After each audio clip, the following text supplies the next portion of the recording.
నమస్తే. Welcome to my YouTube channel అండమాన్లో ఆంధ్ర అమ్మాయి.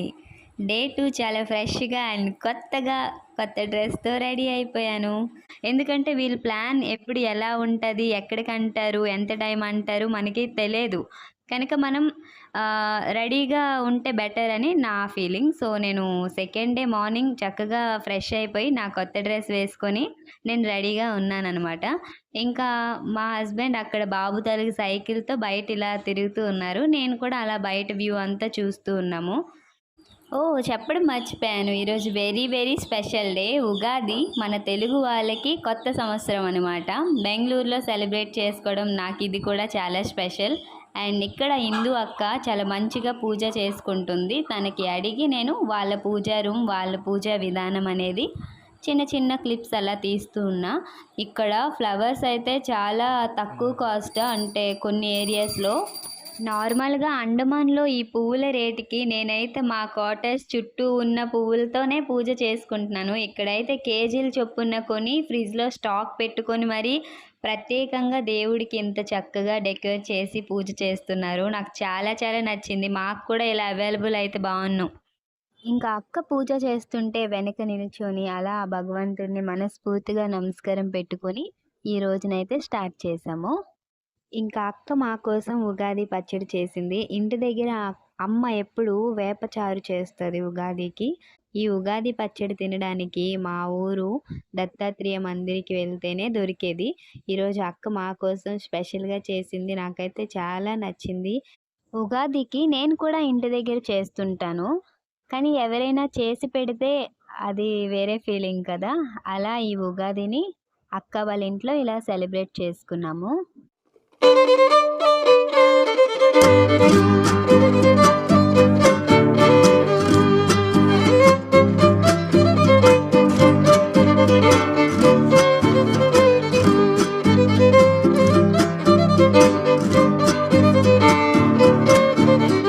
ఇంకా ఈరోజు మా కోసం అక్కడ ఒక స్పెషల్ ప్లేస్ నుంచి టిఫిన్ అయితే తెప్పించారు. అక్కడ మాయ చాలా బాగుంది టిఫిన్. ఈరోజు మాకు టిఫిన్ అయితే చాలా నచ్చింది.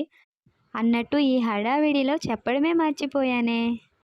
ఇంకా మీ అందరికీ ఉగాది శుభాకాంక్షలు. పూజ అయిపోయింది, ఉగాది పచ్చడి తినేసాం, బ్రేక్ఫాస్ట్ అయిపోయింది. ఇంకా మేము అక్కడి నుంచి స్టార్ట్ అయిపోయాం బెంగళూరులో. ఈరోజు ఇంకా సెకండ్ గెస్ట్లు వాళ్ళ ఇంటికి వెళ్తున్నాం, అది కూడా మా చెల్లి వాళ్ళ ఇంటికి.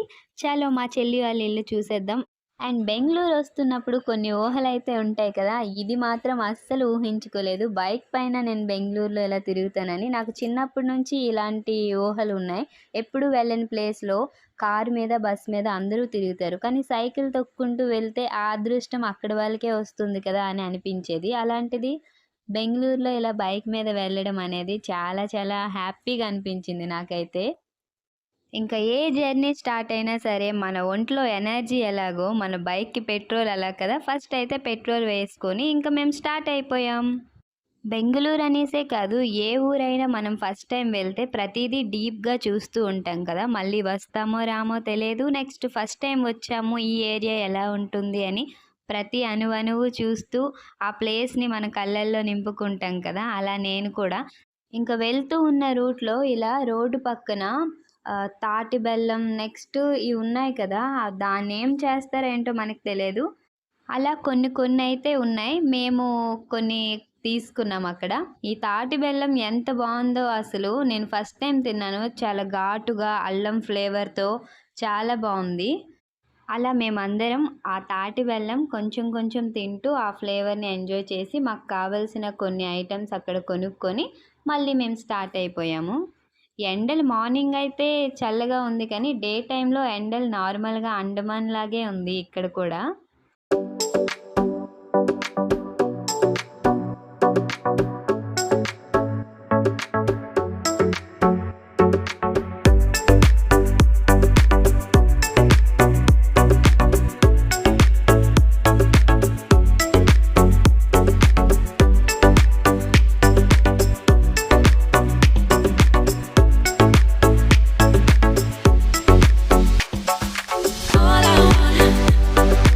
All I want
వచ్చేసాం. ఇదే మా చెల్లి వాళ్ళ ఇల్లు. బాగున్నారు అత్తమ్మ? ఇంకా అలా అందరినీ పలకరించి కొంతసేపు కూర్చొని చాయ్ తాగాము, స్నాక్స్ తిన్నాము, చాలా టైం స్పెండ్ చేసాము. ఆఫ్టర్నూన్ ఏం చేయాలో ఇప్పుడే ప్లాన్ చేసేసాము. వీళ్ళలో శారీస్ కట్టుకున్న వాళ్ళు నా సిస్టర్స్, డ్రెస్ వేసుకున్న ఆమె నాకు వదిన అవుతుంది. ఇంకా అందరూ మీకు హాయ్ చెప్తున్నారు.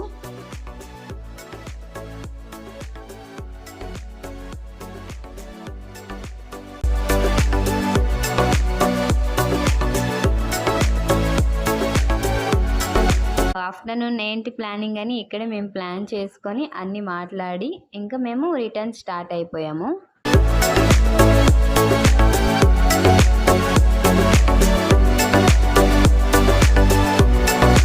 ఇంకా మార్నింగ్ బ్రేక్ఫాస్ట్ తినేసి వెళ్ళాం కదా, రిటర్న్ వచ్చేసి మా అయ్య వాళ్ళ ఇంటి దగ్గర లంచ్ ప్రిపేర్ చేస్తున్నాను ఇప్పుడు నేను. చక్కగా కుకింగ్ అయిపోయింది. అందరం ఒక్కొక్క రెసిపీ చేసి ఇంకా చక్కగా భోంచేసి ఇంకా రెడీ అయిపోయాం. ఎక్కడికి అనుకుంటున్నారా? బెంగళూరు ఆదియోగి చూడ్డానికి వెళ్తున్నాం. ఆ భగవంతుని దర్శనం కోసం వెళ్తున్నాం. చలో! ఇంకా మార్నింగ్ వెళ్ళాం కదా, మా సిస్టర్ వాళ్ళ ఫ్యామిలీ ఇంకా మేము అందరం కలిసి వెళ్తున్నాం. ఎలాగో టైం స్పెండ్ చేస్తూ ఇంటి దగ్గర ఉండడానికి మాకు టైం లేదు కదా, ఉన్న 4-5 డేస్లో మొత్తం బెంగళూరు అంతా చూడాలి కనుక ఇలా జర్నీలో కూడా కలిసి వెళ్తే వాళ్ళతో స్పెండ్ చేసినట్లు ఉంటుంది, ఇంకా మేము చూడాల్సినవి కూడా చూడగలం కనుక ఈ రకంగా ప్లాన్ చేసుకున్నాము. డే 2 అయితే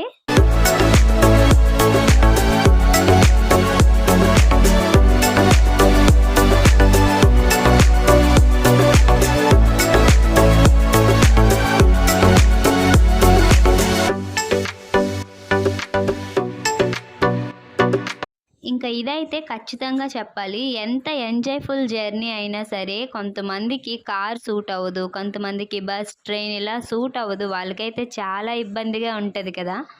నేను రోజు కారు పైన తిరుగుతున్నా, నాకు కూడా అంతే. కారు పైన బ్యాక్ సైడ్ కూర్చుంటే నాకు ఇంకా కడుపులో తిప్పేస్తుంటుంది. సో నేను ఎక్కడ కూర్చున్నా స్ట్రైట్గా రోడ్డు చూస్తూనే ఉండాలి, లేదంటే ఇంకా అంతే. సో ఈ జర్నీలో కొంచెం అవన్నీ ఫేస్ చేస్తూ ఉన్నాను.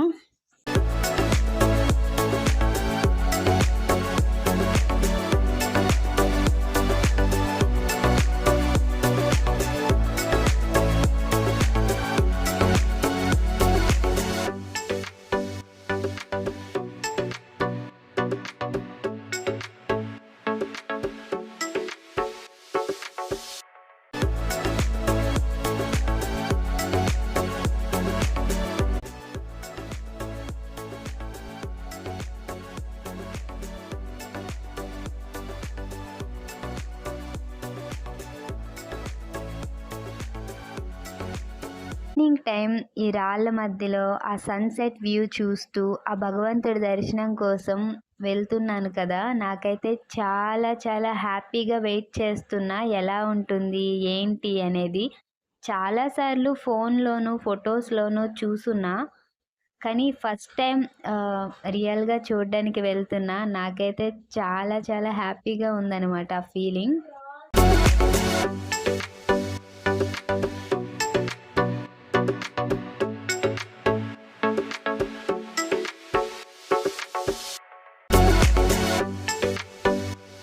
ఇంకా మేము దగ్గరికి రీచ్ అయిపోయాం.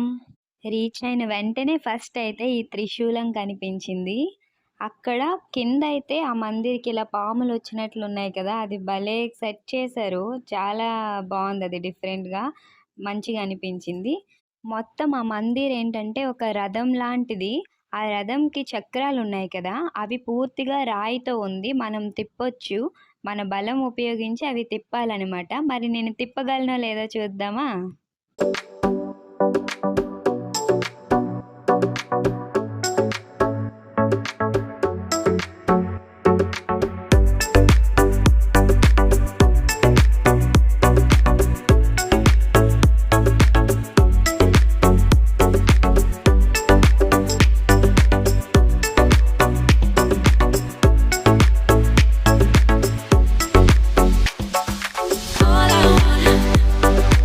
All I want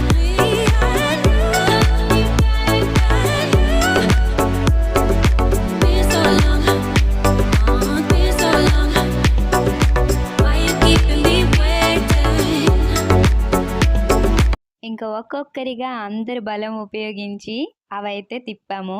చాలా నచ్చింది ఇలాగా. అందరం తిప్పుతూ సరదాగా నెక్స్ట్ అయితే దేవుడు విభూదితో మేము బొట్లు పెట్టుకున్నాము. ఇలా నుదిటి నిండా బొట్టు పెట్టుకోవడం నాకు చాలా ఇష్టం. ఏ మందిరికి వెళ్ళినా అక్కడ దొరికిన బొట్లతో నా నుదిటంతా నింపేస్తుంటాను. ఆ వైబ్స్ అలా ఉంటాయి మందిర్‌లో ఆ దేవుడి భక్తికి. నాకలా రాసుకోవడం చాలా ఇష్టం. ఇంకా చక్కగా దేవుడి బొట్టుని నుదిటి నిండా రాసుకొని, ఇంకా దేవుడి దగ్గరికైతే వెళ్ళిపోదాం పదండి.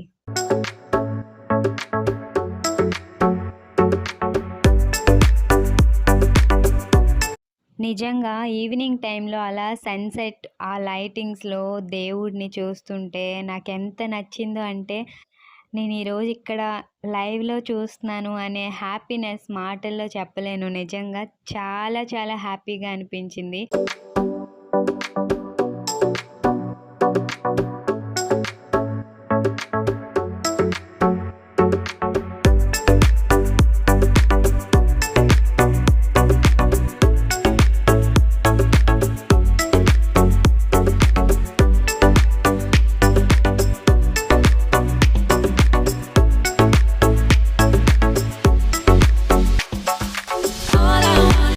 ఇంక దేవుడి దగ్గరికి వెళ్లి చూస్తే కొండల కంటే హైట్‌లో ఉన్న ఆ పరమేశ్వరుడిని చూడటానికి 2 కళ్ళు అస్సలు ఎవ్వరికి కూడా సరిపోవు.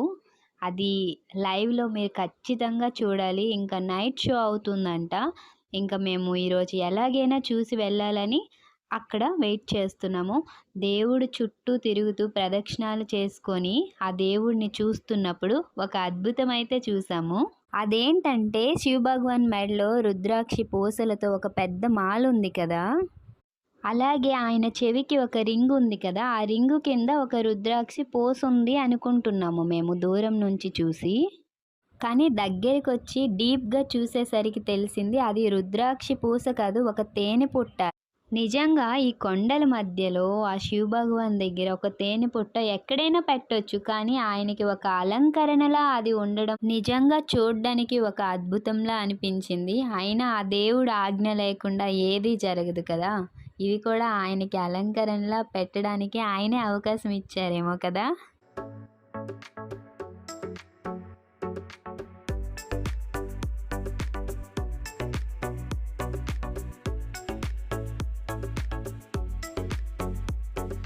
అలా బెంగుళూరులో సాయంత్రం టైంలో ఇలా ఆదియోగి చూస్తూ ఇక్కడ వ్యూ మొత్తం ఎంజాయ్ చేయడం ఈ డేకి చాలా స్పెషల్ మూమెంట్ అని చెప్పొచ్చు. ఇంకా ఫైనల్లీ మేము చూడాల్సిన షో స్టార్ట్ అయిపోయింది. నిజంగా ఇది అందరూ వీలైనంత వరకు ఫ్యామిలీస్‌తో నైట్ టైం ఈ షో చూడాలి. చాలా చాలా చాలా బావుంది.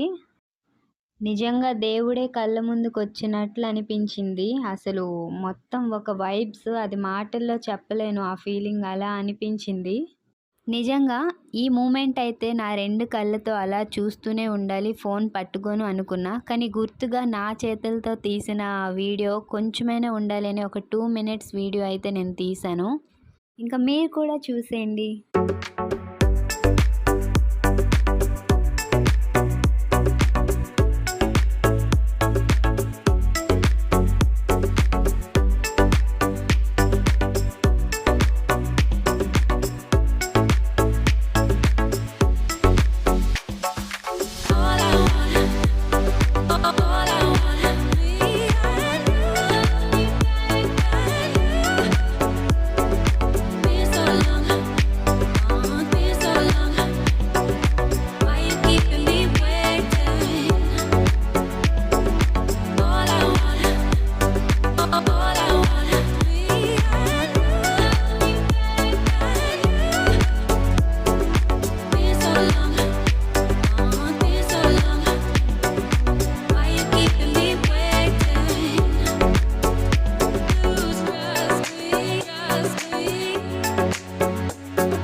షో అయితే అయిపోయింది. నిజంగా అద్భుతం కదా, చాలా బాగుంది. మీరు ట్రై చేయండి మీ ఫ్యామిలీతో కలిసి వెళ్ళి చూడడానికి.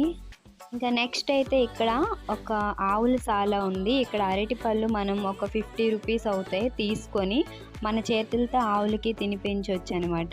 ఎవరి ఇష్టం వాళ్ళది.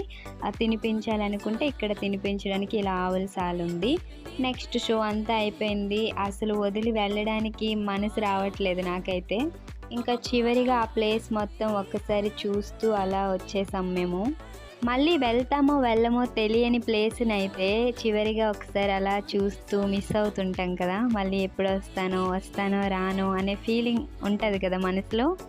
ఇంకా ఇప్పుడు స్టార్ట్ అయింది. ఈ డేలో మెయిన్ ఫన్నీ మూమెంట్ ఏంటంటే రిటర్న్ వచ్చినప్పుడు రూట్ మ్యాప్ చూసుకొని వచ్చాము. మేము మా రూట్ మిస్ అయిపోయాము. 10:27 అవుతుంది కదా. మేము ఇంటికి రీచ్ అయినప్పటికీ ఎంత టైం అయిందో మీరే చూడండి. ఇదనమాట బెంగళూరులో డే 2 ఎలా గడిచింది. మరి డే 3 ఎలా గడుస్తుందో ఏమో తెలుసుకోవాలంటే ప్లీజ్ ఛానల్ని సబ్స్క్రైబ్ చేసుకోండి. అండ్ ఈ వీడియో మీకు నచ్చినట్లయితే వీడియోని లైక్, షేర్, ఛానల్ని సబ్స్క్రైబ్ చేసుకోండి. Thank you for watching. Bye.